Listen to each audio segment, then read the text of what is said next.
Recently, I was hired to work on a video project in Washington, D.C., and spent some time on Capitol Hill and at the White House. A group of legislators met and held a press conference outside the Capitol building for religious freedom in Vietnam. Across the street from the press conference, there was a single protester on a street corner holding a sign with the Star of David and swastikas. He was claiming that Israel was practicing genocide against Palestinians, something that most people in the street found very puzzling. Did you see the guy standing on the street corner over there with the Nazi sign? Yeah. When you see stuff like that, what does it make you think of? I think it makes me think, number one, of ignorance. It makes me think that people are not really aware of what they're doing. Sometimes people are just angry, unjust, without justification for their anger, and I think one just shows a sign that they maybe don't know their history. I later ran into the protester in the White House park, and we talked in a non-confrontational way. Surprisingly, he feels Israel has the right to exist.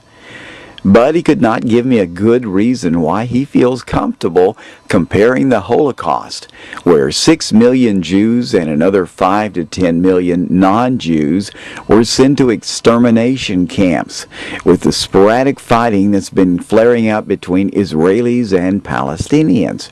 How can you compare the two events? Well, earlier though, I thought what a little surprised a lot of people though when you see like the swastika and all that stuff, and you equate, what Israel's doing with what the Nazis did. You see, so let me try and explain that. Okay. Maybe it was as much a surprise to me as it was to you. In doing this work, many groups come through this park from all over the world, and many from the United States.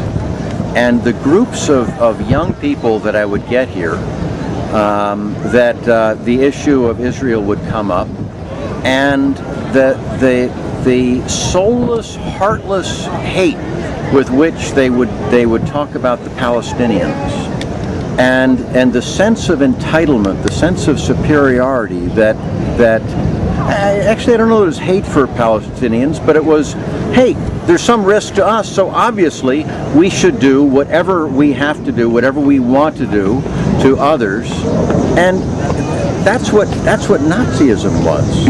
But Nazism was much more than words or ill feelings between people or sporadic military actions.